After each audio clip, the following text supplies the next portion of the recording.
نماز میں ناغہ نہیں، بہت گہری بات بول دی بابا جی نے۔ بس حاضری لگتی رہنی چاہیے، محبوب کو پتہ تو چلے کہ آیا ہے، چاہے سبق یاد ہے یا نہیں، مگر کلاس میں حاضر ہے۔ نماز کیا ہے؟ بندے کا اللہ سے اس طرح ملاقات کرنا کہ وہ اللہ کے سوا کسی کو نہ جانتا ہو۔ انسان مایوسی اور پریشان اس وقت ہوتا ہے جب اپنے رب کو راضی کرنے کے بجائے لوگوں کو راضی کرنے میں لگ جائے۔ کسی فیصلے کے وقت اگر بات قرآن تک پہنچ ہی جائے تو فیصلہ قرآن کے اوپر ہاتھ رکھ کر نہیں بلکہ اس کے اندر سے پڑھ کر کریں۔ قرآن مجید کو ترجمے اور تفسیر کے ساتھ پڑھیں تاکہ آپ پہ وہ سارے جھوٹ عیاں ہوں جو دین کے نام پر بولے جاتے ہیں۔ جب آپ ننگے پاؤں ہوں اور اللہ آپ کو جوتوں سے نواز دے تو اپنی چال تبدیل نہ کریں۔ ہم نے آداب کے چکر میں قرآن پاک اتنا اونچا رکھ دیا کہ وہ ہاتھ نہیں پہنچ رہا۔ عبادات ضرور کیجئے مگر معاملات پر بھی توجہ دیں۔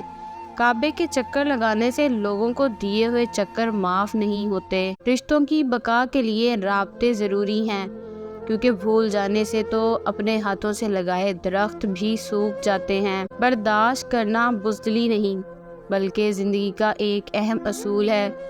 جس کے پاس قوت برداشت ہے وہ کبھی ہار نہیں سکتا۔ زمانہ بھی عجیب ہے، ناکام کو دیکھ کر ہنستا ہے اور کامیاب کو دیکھ کر جلتا ہے۔ جو کسی کے ساتھ زیادتی کر کے اپنے لیے عزت چاہتا ہے تو اللہ اسے اپنے انصاف کے ذریعے ذلت دیتا ہے۔ اگر کھوٹے سکے سے کچھ خریدنا ناممکن ہے تو نیتوں میں کھوٹ رکھ کے فلاح پانا بھی ناممکن ہے۔ خود کو سب سے بہتر سمجھ لینا یہ ایک ایسی بیماری ہے جو انسان کو کسی قابل نہیں چھوڑتی۔ دوسروں پر کیچڑ اچھالنے سے پہلے اتنا یاد رکھیں کہ آپ بھی انسان ہیں اور غلطیوں سے پاک نہیں۔ جو دوسروں کو عزت دیتا ہے اصل میں وہ خود عزت دار ہوتا ہے، کیونکہ انسان دوسروں کو وہی کچھ دیتا ہے جو اس کے پاس ہوتا ہے۔ جس طرح خراب غذا انسانی صحت کو تباہ کرتی ہے، اسی طرح ایک برا انسان اپنے ارد گرد موجود لوگوں کے کردار کو تباہ کر دیتا ہے۔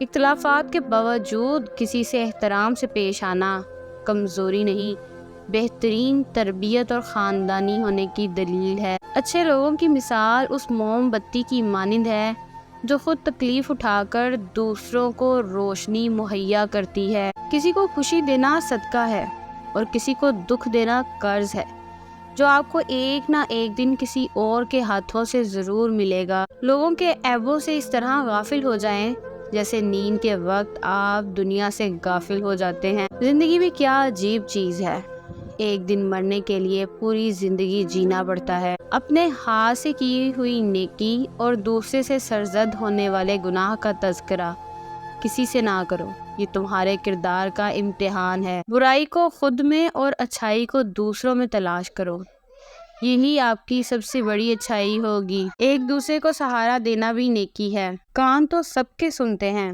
لیکن دل کسی کسی کا سنتا ہے۔ جنت میں سب کچھ ہے لیکن موت نہیں، قرآن میں سب کچھ ہے لیکن جھوٹ نہیں، دنیا میں سب کچھ ہے لیکن وفا نہیں، انسان میں سب کچھ ہے لیکن صبر نہیں۔ کمزور لوگ بدلہ لیتے ہیں، طاقتور لوگ معاف کر دیتے ہیں، مگر ذہین لوگ نظر انداز کرتے ہیں۔ اگر کوئی شخص آپ کو عزت دے تو اس کا یہ مطلب نہیں کہ آپ بہت عظیم ہیں، بلکہ یہ کہ وہ شخص خود ایک اعلیٰ ظرف انسان ہے۔ توبہ کرنے والوں کی صحبت میں بیٹھا کرو کیونکہ وہ سب سے زیادہ نرم دل ہوتے ہیں۔ بولنا سب کو آتا ہے پر کسی کی زبان بولتی ہے، کسی کا دماغ بولتا ہے اور کسی کی تربیت۔ گفتگو کے لیے انسان منہ اپنا کھولتا ہے مگر تربیت اس کے بڑوں کی بولتی ہے۔